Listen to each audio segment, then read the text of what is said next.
But we did have a potential problem. See what it looks like in here. Ooh, it's about 18 inches from the roof. We're gonna be real close. And we might have to haul some beans to the granary. Could potentially mean not getting done today. Right here, I'm full.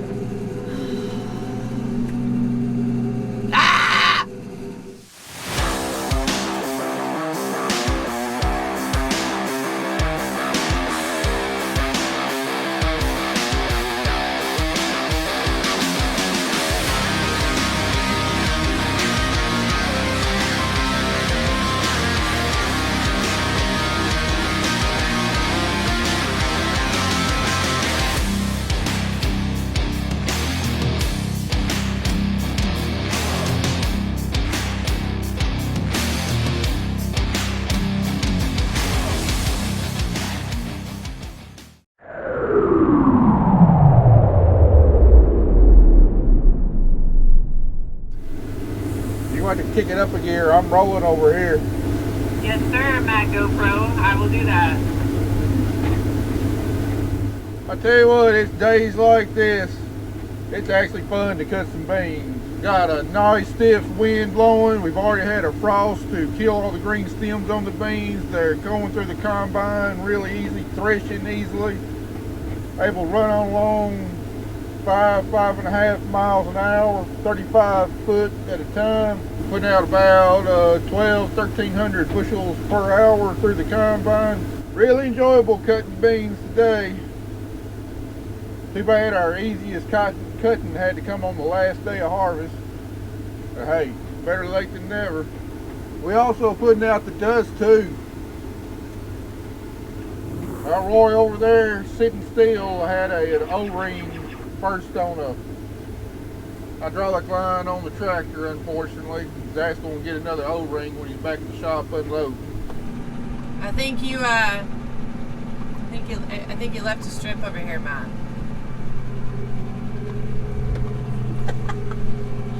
Are you sure you left a strip? You just shot something out the back of the combine, and it's a tire.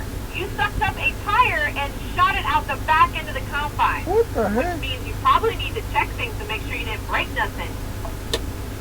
I heard something go through. I thought it was a stick or something. That is not a stick. That is a tire off a semi-truck. Come out here and look. Where the heck did that come from? Let's go investigate. Fire up a freaking semi-truck. You better go check. I mean, it completely flew out the back end and probably did something to it. Well, it looks like the chopper did its job.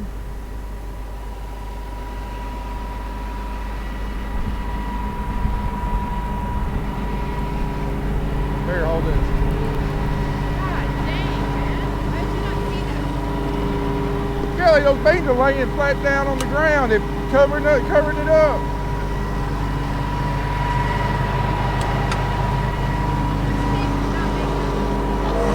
You'd be surprised.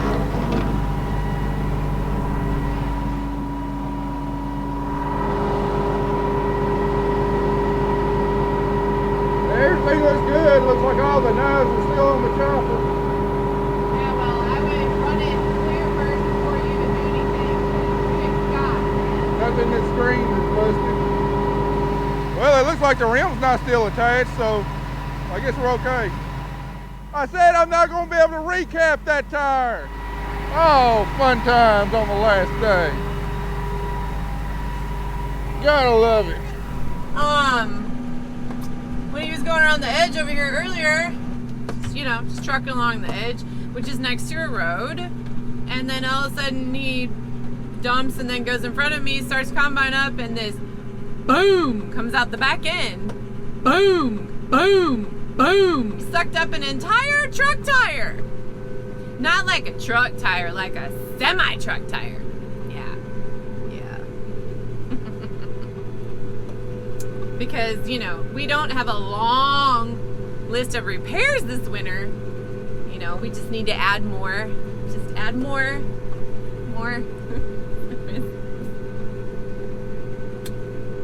but fingers crossed, everything's going really well. So, boom! Everything's still running nice and smooth, so it means we didn't knock any rasp bars off the rotor and didn't knock any knives off the chopper. Everything feels like it's still good and balanced, so roll on when you're farming in the city. All kinds of potential hazards out here. Heck, last year, cutting around the edge of the field, someone had either had a wreck or just thrown a front fender off of a car right into the edge of my field, and of course, I mean, the soybeans grew up over it. I didn't see it. Ran that sucker through the combine. Now that one did break a knife off the chopper. We got lucky this time. Good Lord smiling down on us. He wants us to get done today. Well, back at the bins, hauled another full truck, let it run. Got half of this next truck run. Climb back up here and see what we look like on the bins now. All right, so we were 4 up earlier. Oh shoot. We are 5 rings away. Oh yeah. It's I'm just a little bit past my elbow from touching beans. That means that we are probably about a foot away from touching the spreader. That spreader gets to touching beans, it ain't gonna spin anymore. It's gonna want to pile up on one side. That's gonna be a problem. I'll tell you what though, it's gonna be a whole lot nicer loading trucks this year than having to stand on those stairs and eyeball it. Come right up here, open our fancy new door, the fancy new bin,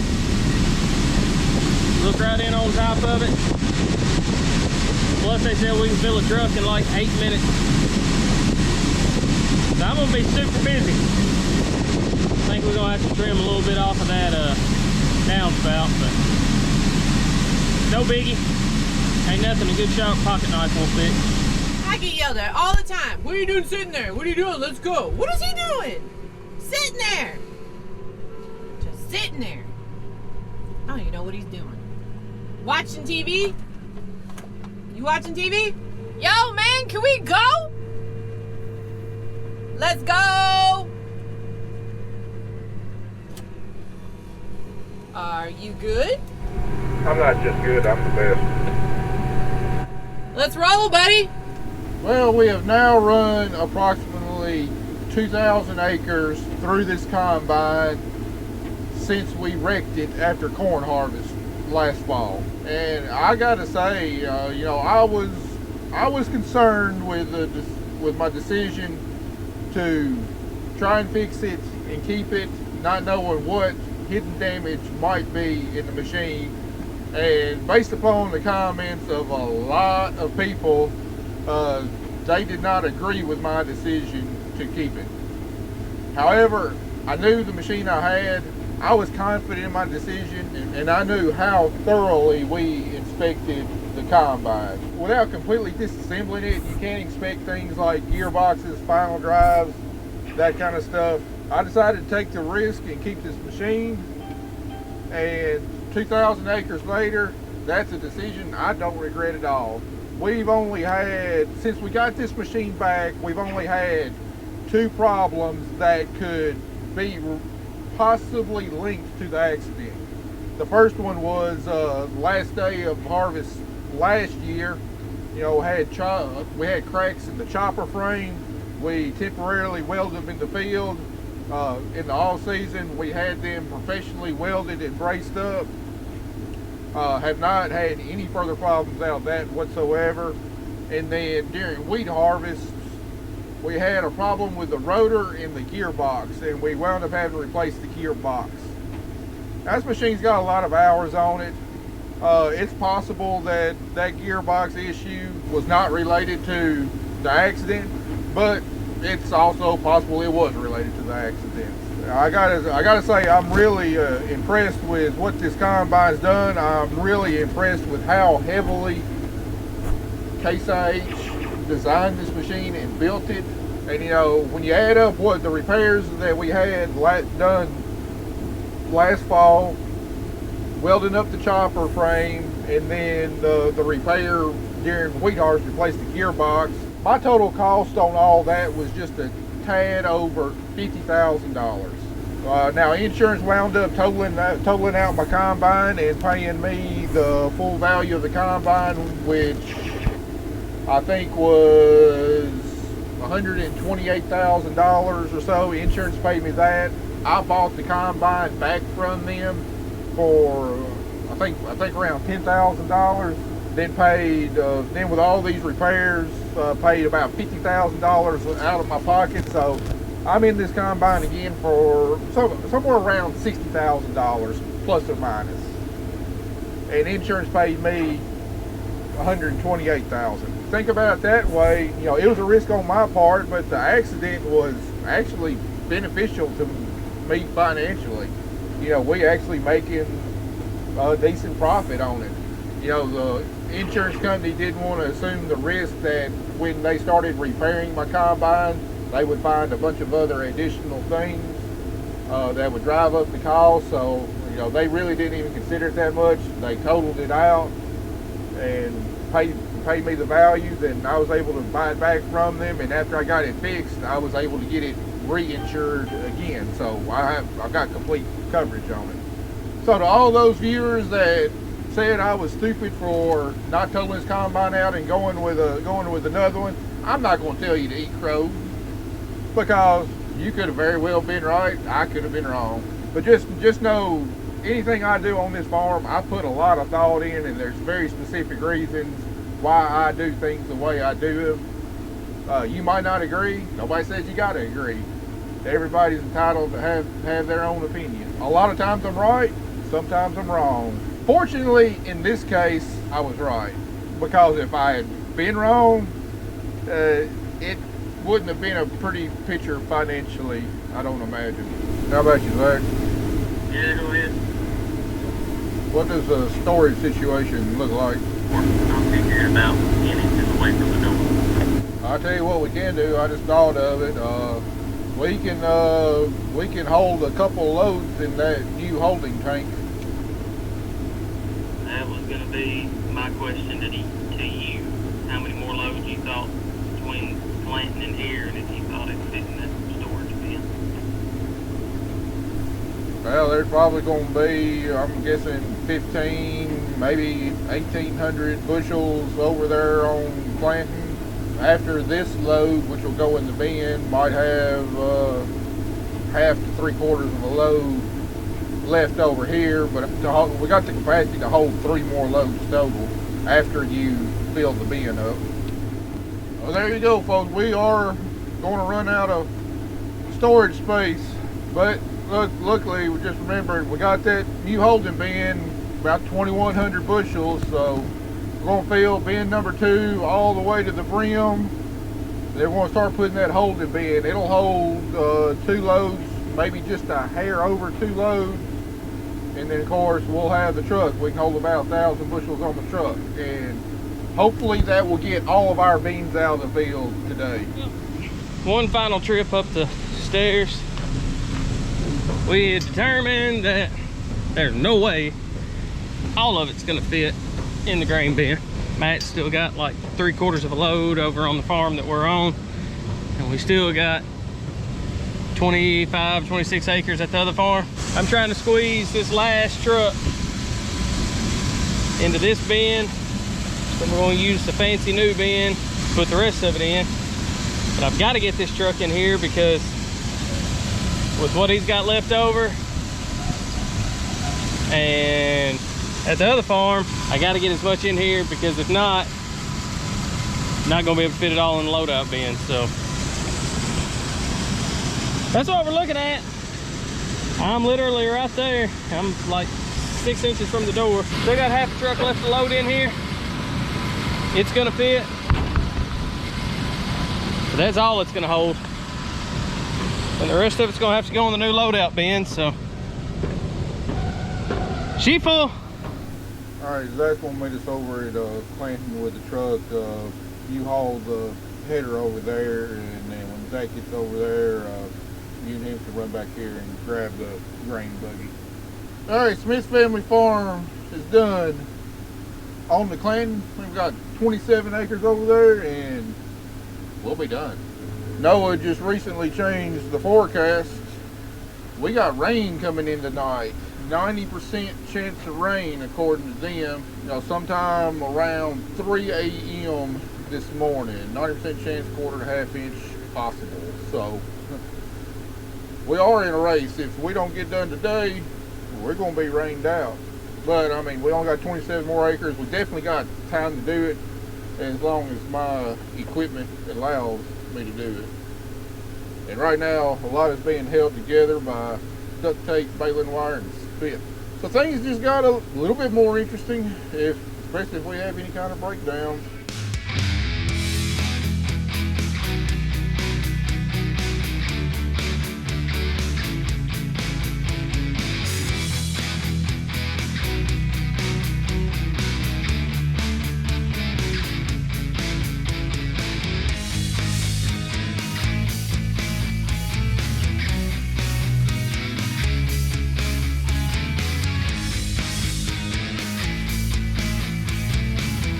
Over here on Clinton, another spectacular sunset.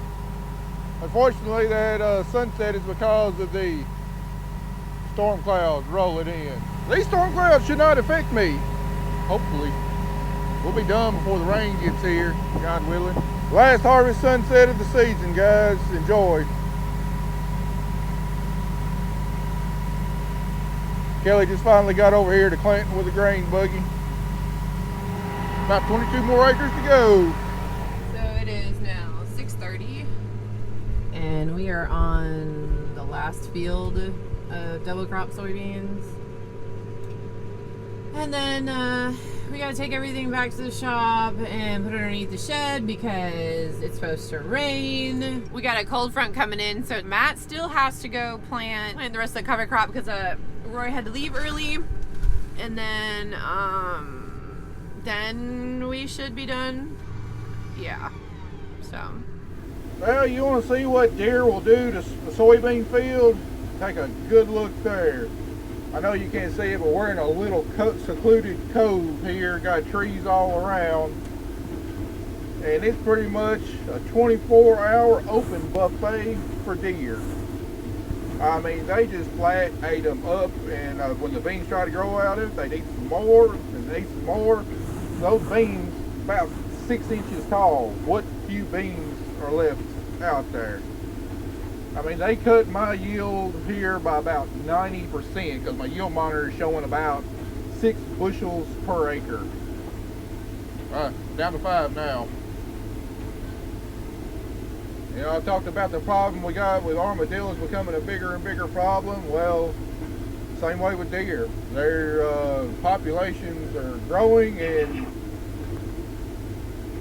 I guess hunters and natural predators are not able to keep up with the population boom. Well, we're down to the last 11 acres of harvest 21. We've got a heavy truck, about 975 bushels. It's gonna have to go in the holding bin because we've still got probably another 600-700 bushels to go, and we are full. So I'm gonna open this downspout.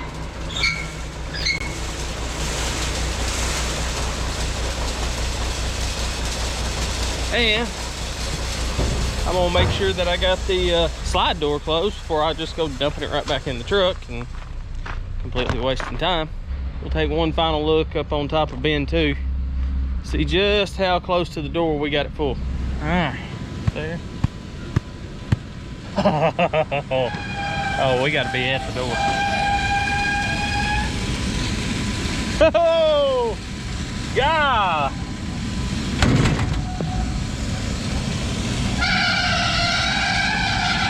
I couldn't have set this up any better. I mean, we are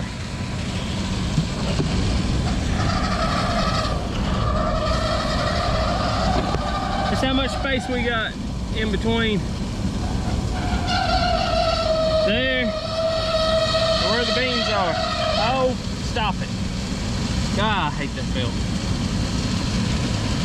She is plumb smack full to the door. Anymore, it'd been coming out the vents. Several different things we're gonna test out tonight.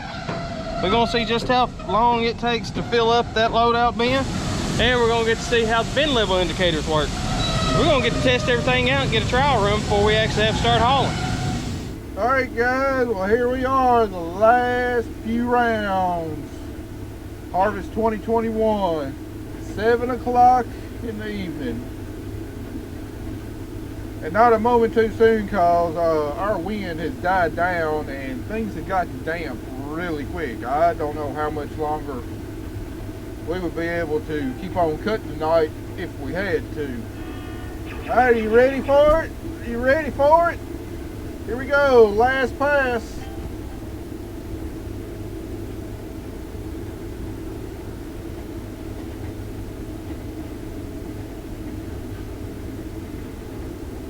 That's it, guys. We're done. Well, that's it. We're done. I'll take combine, you take grain buggy, Zach take the semi truck, and then you bring us out here in your Durango. Zach can haul the header in. You carry me on to the seed tender, and then you go back and get Zach. You come back and get the seed tender, and I'll finish drilling. Oh, it's been a long but rewarding 2.5 months. Now I finally feel like I can breathe again. Because technically I'm not going to be under the gun again for about 4 to 4.5 months. That's how long I've got to recuperate and get prepared for another season. Don't get me wrong, we're not done working. We're not done working by any stretch of the imagination, but we're now for the next 4 months or so, it's going to be pretty much 8 to 5 days a week. If we don't get something done one day, we'll just move it on to the next. No rush. It's got to be done right now. And just like that, we are done with our harvest. Cotton picked, soybeans in the bin, corn in the bin. We are done. Last beans of the year being loaded.